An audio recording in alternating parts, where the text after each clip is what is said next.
Hello, I'm Sally Biddulph.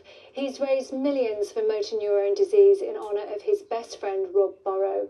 And now rugby league star Kevin Sinfield has been honoured himself with a knighthood for his fundraising efforts. He told us he was humbled and overwhelmed. He joins Dame Helen Mirren and England footballer Michelle Adjerman, who are also among those recognised in the King's birthday honours. Lois Swinnerton has the details. As far as sporting legends go, few have gone to the lengths of Kevin Sinfield. The country's watched on in awe as he's taken on challenge after challenge, raising more than £11 million for motor neurone disease, all inspired by his former rugby league teammate and friend, Rob Burrow. It's this extraordinary dedication that's earned him a knighthood in the King's Honours list. His response? Well, as you'd expect. Still coming to terms with it, if I'm being honest. Very humbled, very overwhelmed by all of it, really. Still, though, at the top of his thoughts, his dear friend. I'd have loved to have seen his smile when I'd have told him this news, because he loved everything we did. He provided the inspiration for it all. I just think he'd be so happy. He wanted to make it better for those that came after him, and he's certainly done that and will continue to do that.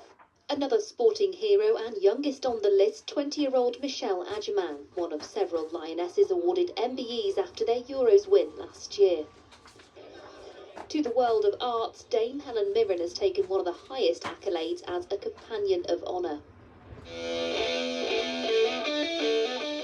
Black Sabbath icon Tony Iommi receives an MBE. He's certainly had his fair share of awards, but this one has taken him by surprise. So over the moon. When I opened the letter saying that I was going to be presented with an MBE, I just couldn't believe it. I'm so overwhelmed with it all. Playing fast and loose with the word private there, Nicola. Also awarded an MBE, Emmerdale star Lisa Riley for services to drama and charity. I'm going to be 50 in 4 weeks, so I keep saying, that's the kind of best gift, I could ask for anything on my 50th, is to get, I'm going to get an MBE. It's just, it's incredible, yeah. And I still kind of pinch myself. It's an honour, isn't it? And the worst part of it, if I'm really honest, is keeping it a secret. Now that secret's out, time to share her success. Lois Swinnerton, ITV News.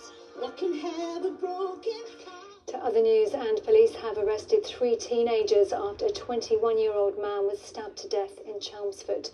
The attack happened in a park near the city centre last night. 3 boys, aged 14, 17 and 18, are being questioned on suspicion of murder. Next, could there finally be a peace deal between the US and Iran? According to Iran, an end to the war has never been closer, while Pakistan, who've been mediating the deal, say it could be signed in the next 24 hours. Aisha Zahid is here, encouraging news this, but still some way to go.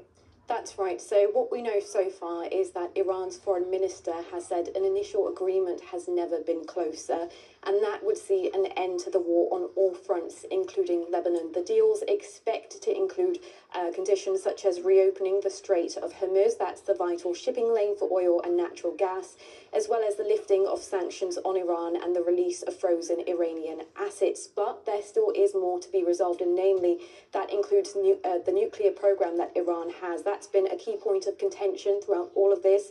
It's been a driving reason for the US launching the attack in the first place. And what we understand as things stand, terms relating to this are expected to be finalised 60 days after this initial agreement is signed, and that both sides could agree to extend this further if they feel the need to. So still more work that needs to be done there, but otherwise a deal could be close between Iran and the US. That's a sentiment echoed by both sides, as well as Pakistan, who are mediating the talks. And in fact, they've said it could be signed off within the next 24 hours.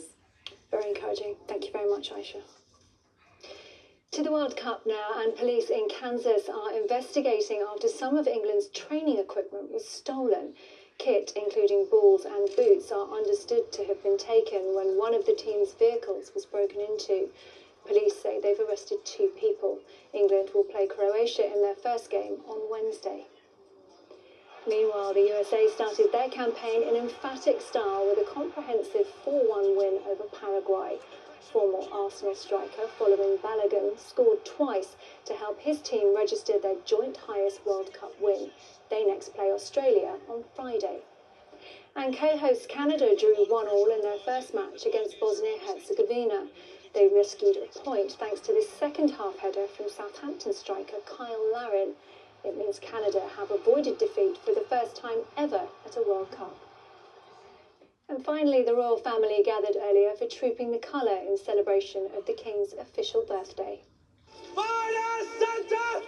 Slow march! The military parade included more than 1,400 troops on foot and horseback. The King, Queen and Princess of Wales watched the display on Horse Guards Parade. The royals then returned to Buckingham Palace for an appearance on the balcony. That's all from us for now. We'll be back at 6:30. Till then, bye-bye.